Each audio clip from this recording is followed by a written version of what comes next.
Hello दोस्तों, 12th class Sanskrit 2020 में जो एग्ज़ाम हुआ था उसी का हम आज क्वेश्चन डिस्कशन करने जा रहे हैं। देखिएगा अच्छा से। 100 मार्क का रहता है, इसमें प्रैक्टिकल सब नहीं रहता है। खंड अ में देखिए, ये ऑब्जेक्टिव क्वेश्चन है, 1 से 60 तक है। आपको 50 को जवाब देना है। देखिए 1 नंबर में है, निम्नलिखित में से किस वर्ग का उच्चारण स्थान मूर्धा है? ट का होता है। इसका सूत्र होता है संस्कृत में, आप कमेंट करके बोलिएगा तो हम इसका भी सूत्र हम पढ़ा देंगे। मातु किस विभक्ति चिन्ह का रूप होता है? षष्ठी। एनागा बेकारा सूत्र किस विभक्ति का है? तृतीया का। संबंध कारक का चिन्ह है काकी की, पढ़े होंगे आप लोग। क्वेश्चन नंबर 5 देखिए, क्री धातु लट लकार मध्यम पुरुष एक वचन का रूप है? करोसी होगा। स डेश विभेति सिंग्रहात होगा। अभिता के योग में कौन सी विभक्ति होती है? द्वितीया। गच्छन में कौन सा प्रत्यय है? श्रित प्रत्यय है। 9 में है, तत्पुल्लिंग शब्द का षष्ठी बहुवचन का रूप है? तेषाम होगा। 10 का क्वेश्चन है, साधु का द्वितीय विभक्ति बहुवचन का रूप है? साधु होगा, डी नंबर। निम्नलिखित में से कौन सा पंचतंत्र का खंड नहीं है? काकली।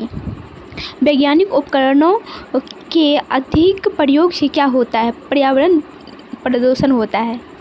भूमि आवरण का संधि विच्छेद है? भूमि आवरण।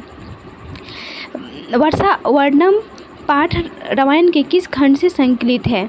किष्किंधा खंड से। क्वेश्चन नंबर 15 देखिए, विश्रम में कौन सा प्रत्यय है? लेप्त प्रत्यय है। सर्वधर्म सम्मेलन में बौद्ध प्रतिनिधि कौन थे? धर्मपाल था। उद्भिज परिषद पाठ में किसका सम्मेलन वर्णन है? वृक्षों का।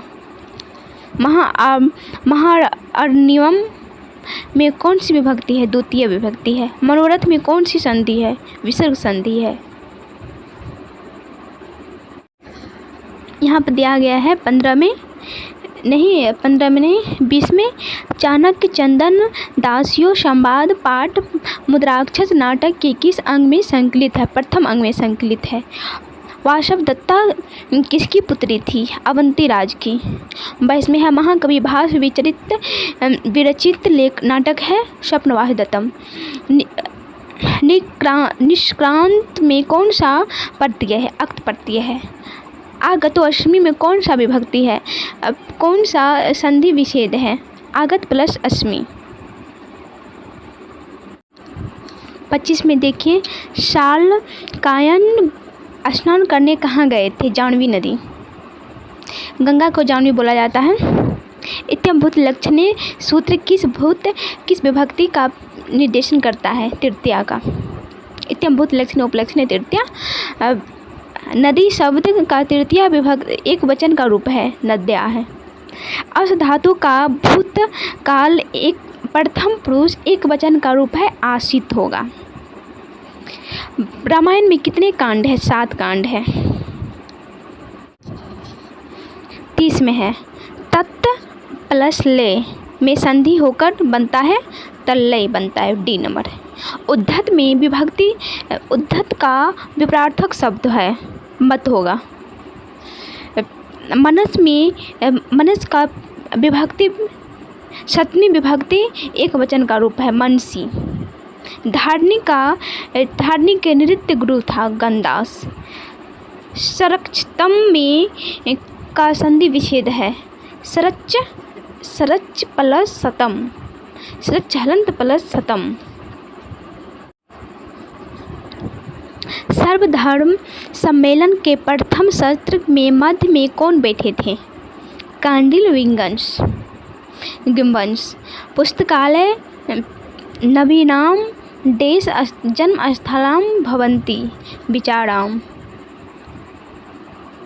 अपनी उपमाओं के लिए कौन प्रसिद्ध है? कालिदास। तैत्तिरीय उपनिषद में कितनी वर्णियाँ हैं? 3। सप्ताह में कौन सा समास है? द्विगु समास है। बहुव्रीहि समास का उदाहरण है? पीताम्बर। मयूर पद किस विभक्ति का रूप है? तृतीय विभक्ति का। रागांत में कौन सी संधि है? दीर्घ संधि है। न्यायालय दृश्यम पाठ की नायिका कौन है? वसंत सेना। राजहंस किस देश का राजा था? मगध देश का राजा था। चित्तवर्मा के कनिष्ठ पुत्र का नाम था सत्यवर्मा। क वर्ग का उच्चारण स्थान है कंठ। गत में कौन सा प्रत्यय है? अक्त प्रत्यय है। विधेम किस लकार का रूप है? विधिलिंग का है। पितृधातु शब्द का षष्ठी एक वचन है पीतु। राष्ट्रपिता में कौन सा समास है? तत्पुरुष समास है। अयादि संधि का उदाहरण है गायक। देवर्षि में कौन सी संधि है? गुण संधि।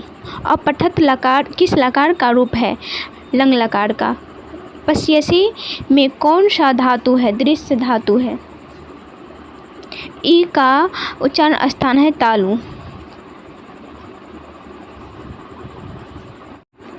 आत्म विवेक की रचना है उदयनाचार्य। मंडन मिश्र की पत्नी का क्या नाम था? भारती। शिवराज विजय के रचयिता है अंबिका दत्त व्यास। याज्ञवल्क्य किसकी सभा में थे? जनक की सभा में। भवन्ति नरमा अस्त्रव फलो उद्गमे, यह श्लोक किस पाठ से उद्धृत है? परोपकार पाठ से। खंड ब में देखिए विषयनिष्ठ प्रश्न है। निम्नलिखित में से किन्हीं 5 प्रश्नों के उत्तर एक वाक्य में लिखे। में संस्कृत में दे। संस्कृत में उत्तर कहने के लिए लिखने के लिए यहाँ पर कह रहा है एक नॉन में है लावाकनम नाम ग्राम कुत्र आसिता। यहाँ बोल रहा है लावानकम नाम का गाँव कहाँ था? आप लोग पढ़े होंगे, उसमें था राजगृह है। लावाकम नाम ग्रामा राजगृह है अस्ति। फर्स्ट चैप्टर है। के 5 पितरा संति। यहाँ पे कह रहा है कौन 5 किसको 5 पिता कहा जाता है? पढ़े होंगे उसमें मुशिकाबला में, जिसमें वो पंडित एक चूहा को ले गया था अपने घर, वो जो उसके कन्या बनकर रह रहा था उसके घर में है। अन्नदाता, उपनेता, विद्यादाता, अन्नदाता, भयत्राता 5 पिता कहे जाते हैं। अन्न देने वाला, उपनेता, विद्या देने वाला, अन्न देने वाला, भयत्राता, ये 5 पिता कहे जाते हैं। का पापात निवारयति, कौन पाप से मुक्ति दिलाता है या निवारण करता है? षण्मित्रम पापात निवारयति। यहाँ पे कह रहा है अच्छे मित्र जो होते हैं वो पाप से मुक्ति दिलाते हैं या निवारण करते हैं। अच्छे मित्र के साथ में रहना चाहिए। कहा भी जाता है ना, अच्छे मित्र के साथ में रहना चाहिए, सत्संगति में रहना चाहिए। अश्वत्थ किम अवदत्, अश्वत्थ क्या बोला था? भो नाना दिग देश समागता सुभद्रा वनस्पत्या परम प्रियतमा लता धव्यश्च शाब्हिता श्रव्यवन्तु भवन्त। उसमें बोला था, जिसमें वृक्ष के बारे में बताया गया था। कस्य नियमनम सर्वाधिकम आवश्यकम, बोल रहा है कि क्या सर्वाधिक आवश्यक है अपने देश में। अपने देश में तो जनसंख्या का बहुत ही सर्वाधिक माने में हो रहा है। इसका निवारण करना बहुत ही आवश्यक हो गया है। यही बोल रहा है कि क्या कौन सा नियम बहुत ही आवश्यक है, सर्वाधिक है नियंत्रण करने के लिए? जनसंख्या नियमनम सर्वाधिकम आवश्यकम अस्ति। जनसंख्या को नियंत्रण करने हम लोगों के लिए बहुत बड़ा चुनौती है, इसको नियंत्रण करना चाहिए। गौरी का आश्रित, गौरी कौन थी? भ्यूरस्य भागिनी आसीत। गौरी भ्यूरस्य की भागिनी थी, अर्थात बेटी थी। सर्वे प्रतिनिधय सर्वधर्म सम्मेलने किम कृतवन्त। यहाँ पर कह रहा है सब अपने अपने धर्म के बारे में क्या बताए थे? सभी जो वहाँ पे लोग थे उस सम्मेलन में सभी अपने अपने धर्म के बारे में क्या बताए थे? कह रहा है सर्वे प्रतिनिधय सम्मेलने परिचय परस्परम स्वधर्माय समासीन विशिष्टीय प्रवंते। सभी अपने अपने धर्म की विशिष्टता बताए थे। सत्य संगति विषय तुलसीदास का प्रभाव। यहाँ पे कह रहा है तुलसीदास सत्य संगति के बारे में क्या बताए हैं, अच्छे मित्र के बारे में तुलसीदास क्या बताए हैं। क्या सत्संगति सुखम जगति नास्ति तुलसीदास बाहा, सत्संगति महिमा तु निर्विवादा वर्तते।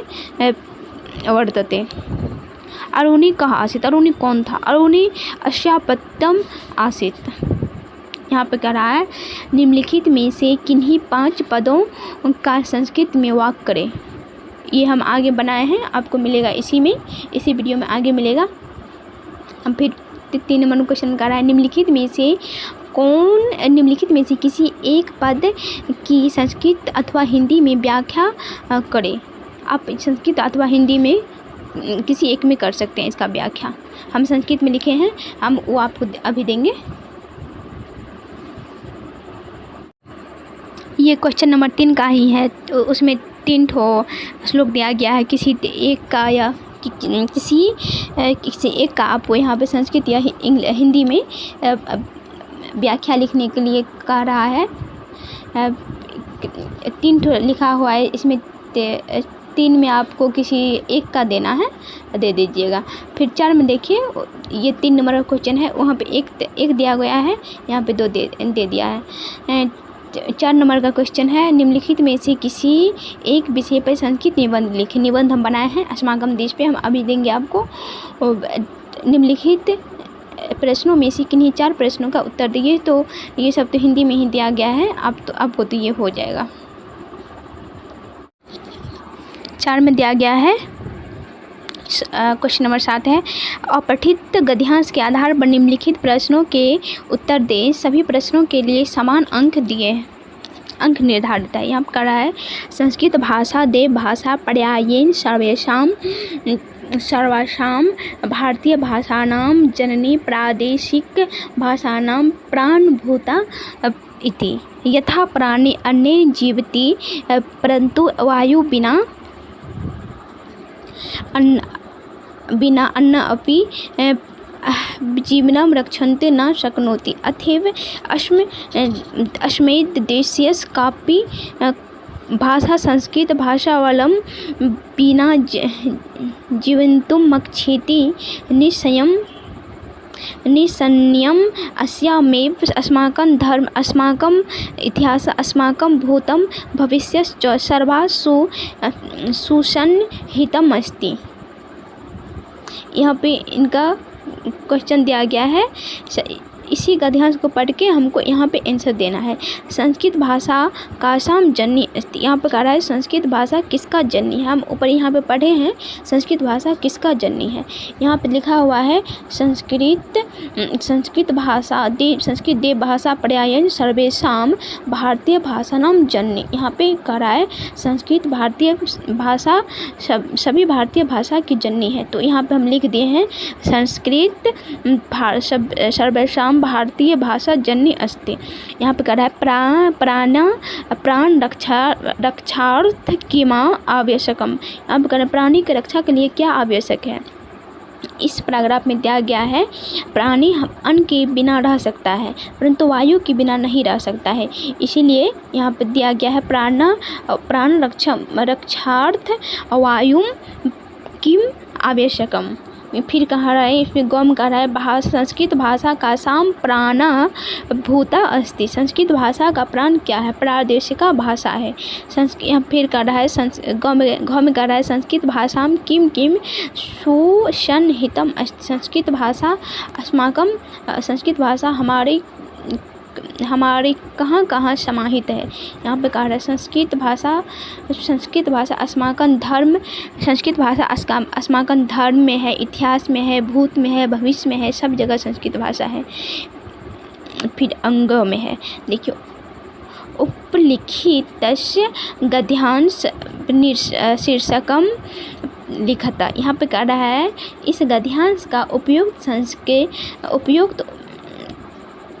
शीर्षक दीजिए। इस गद्यांश का देव भाषा संस्कृत दे सकते हैं हम। क्वेश्चन नंबर 3 का 1 का आंसर देखिए। अयम ये व्याख्या हम संस्कृत में लिखे हैं, उसमें व्याख्या जो श्लोक दे दिया है व्याख्या करने के लिए जो बोल रहा है, आप लोग हिंदी में भी लिख सकते हैं, हम संस्कृत में बता दिए हैं। क्योंकि एग्ज़ाम समय कुछ अलग करके लिखेगा तो तब अच्छा मार्क्स आता है। सबको तो हिंदी में आता ही होगा, सब हिंदी में ही लिख देगा, लेकिन संस्कृत में लिख दीजिएगा कुछ अच्छा मार्क मिलेगा, इसलिए हम संस्कृत में बहुत ही आसान तरीके से दिए हैं। अयम श्लोका दिलीपा वर्णम पाठ संकलित अस्ति। सबसे पहले व्याख्या में लिखना होता है कि ये पाठ कहाँ से लिया गया है, ये पाठ कौन लिखा है, कौन कवि लिखा है, किस महाकाव्य से लिया गया है। यहाँ पे 12th समय तो का जो कहानी रहता है वो तो किसी महाकाव्य से लिया जाता है, जैसे ये लिया गया है रघुवंश महाकाव्य से। पहले उनका जो भी कविता या कहानी वहाँ पे दिया रहता है, पहले उसके बारे में ऊपर में लिख देना है, फिर पैराग्राफ छोड़ के जैसे यहाँ पे हम लिखे हैं, फिर दिलीप वर्णम अश, तब उतना जो उसमें उस श्लोक में कहा गया है वो लिखना है इतना में। फिर नीचे में आपको इस पाठ से क्या संदेश मिला है, आप इस पाठ से क्या क्या सीखे हैं इस गद्यांश से, इसके बारे में फिर यहाँ पे लिख देना है। देखिए हम पढ़ते हैं। अयम श्लोका दिलीप वर्णना पाठात् संकलित अस्ति। इदम पदम महाकवि कालिदास विरचितम अस्ति। ये पद महाकवि कालिदास लिखे। अयम श्लोक कालिदासेन रचित रघुवंश महाकाव्य अंश अस्ति। ये जो पद दिया गया है हमारे बुक में या हमारे एग्जाम में आया है, ये कालिदास रचित रघुवंश महाकाव्य का अंश है। महाकाव्य तो बहुत बड़ा होता है ना, उसी का अंश छोटा छोटा एग्जाम सब में ले लिया जाता है, जैसे 12th 10th सब में ले लिया जाता है महाकाव्य। आप यदि संस्कृत ऊंचे स्तर पे पढ़िएगा तो वहाँ पे महाकाव्य पढ़ने को मिलता है। देखिए फिर हम जो बीच में लिखना है, बीच में हम जो श्लोक में दिया गया है उसके बारे में लिखना है, उस श्लोक में क्या कह रहा है उसके बारे में लिखना है। अशो दिलीपा वर्णम अस्य श्लोका कवि कथयते, कह रहा है दिलीप का वर्णन करके इस श्लोक में कवि कहते हैं नृप दिलीपा महान ज्ञानी अस्ति। कह रहा है दिलीप बहुत ज्ञानी है। प्रजा जना वृत्तांत ज्ञाता, प्रजा के सभी वृत्तांत को जानते हुए विवश चुप रहते हैं। समार्था अपि क्षमा करोति, वो अपनी सामर्थ्य से सभी को क्षमा करते हैं। दान किरीतुम अपि प्रशंसा न करोति, दान करने पर भी प्रशंसा नहीं करते। अस्माकं राजा दिलीप अत्यंत प्रभावशाली अस्ति। प्रजा का हमारा राजा दिलीप बहुत ही प्रभावशाली है। स्वयं बहुज्ञानी सहनशील त्यागी परंतु भावना प्रशंसा न करोति। स्वयं बहुत ही ज्ञानी, बहुत ही सहनशील और त्यागी है, फिर वो कभी अपना प्रशंसा नहीं करते। वो ज्ञान गुण मौन वृद्ध सुई सहचारी सहोदरा असित। ज्ञान गुण मौन उसका सहोदर भाई की तरह है। वो बहुत ही शांत स्वभाव के राजा है दिलीप। फिर यहाँ पे नीचे में हमको लिखना है इस पाठ से हमको क्या, इस श्लोक से हमको क्या सीख मिला। अस्य प्रकार अयम श्लोका अस्माकं जीवने अति आवश्यकम अस्ति। इस प्रकार के श्लोक से हमको पढ़ने से सीख मिलता है कि हमको भी ऐसे ही सहनशील बनना चाहिए, प्रेरणादायक पढ़ना। इससे हमको प्रेरणा मिला, ज्ञान मिला, इसलिए ज्ञानप्रद शिक्षाप्रद अस्ति। फिर 4 का 2 का हम लिखे हैं अस्माकं देश पर निबंध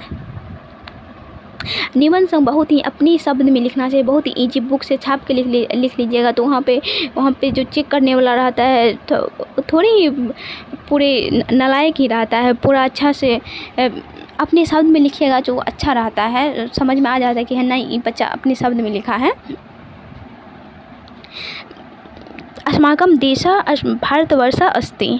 अस्माकं हमारा देश भारतवर्ष है। अयम देश अति विशाल, हमारा देश बहुत विशाल है, यह देश बहुत विशाल है। अयम देश कृषि प्रधान अस्ति, यह देश कृषि प्रधान है। अत्र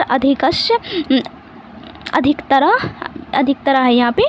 अत्र अधिकतर जना कृषि कार्य निर्भर सन्ति, यहाँ अधिकतर जना कृषि कार्य करते हैं। यहाँ पे अधिकतर लोग कृषि कार्य पर निर्भर हैं। अयम ग्राम प्रधान देश अस्ति, यह देश ग्राम प्रधान है। हमारा देश तो ग्राम प्रधान है, आप तो जानते हैं। भारत देश भारतस्य जना शांति प्रिय सन्ति, हम लोग कितने शांत हैं। भारतवर्ष के जना सभी शांत रहते हैं। अस्य शांति प्रिय सन्ति, अस्य देश मथुरा प्रयाग गुरुद्वारा तीर्थ स्थानी सन्ति, यहाँ पे हमारे देश में मथुरा प्रयाग गुरुद्वारा तीर्थ स्थाने हैं। बम्बई, दिल्ली, कानपुर, भोपाल, राउरकेला उद्योग प्रधान नगरियाँ सन्ति, ये सब उद्योग प्रधान नगर है, शहर है। अस्य देशस्य राष्ट्रभाषा हिंदी अस्ति, हमारे देश का राष्ट्रभाषा हिंदी है। और संस्कृत द्वितीय राष्ट्रभाषा अस्ति, संस्कृत के बारे में तो लिखना ही है। अयम महापुरुषा कवि नाम भूमि अस्ति, ये महापुरुष और कवि का भूमि है। बहुत से महापुरुष, बहुत से कवि, महान महापुरुष, महान कवि जन्मे हैं इस देश में, इस धरती पे। अस्माकं देश अस्य काले सर्वेषु क्षेत्रेषु उन्नति करोति, हमारा देश इस समय सभी क्षेत्र में उन्नति कर रहा है। अत्र गंगा यमुना गोदावरी ब्रह्मपुत्र नद्याः प्रवहन्ति, यहाँ पे हमारे देश में गंगा यमुना ब्रह्मपुत्र नदियाँ बहती है। ये सब बहुत ही अच्छा से लिखिएगा। अच्छा लगे तो वीडियो को लाइक, शेयर एवं कमेंट, सब्सक्राइब कर दीजिए।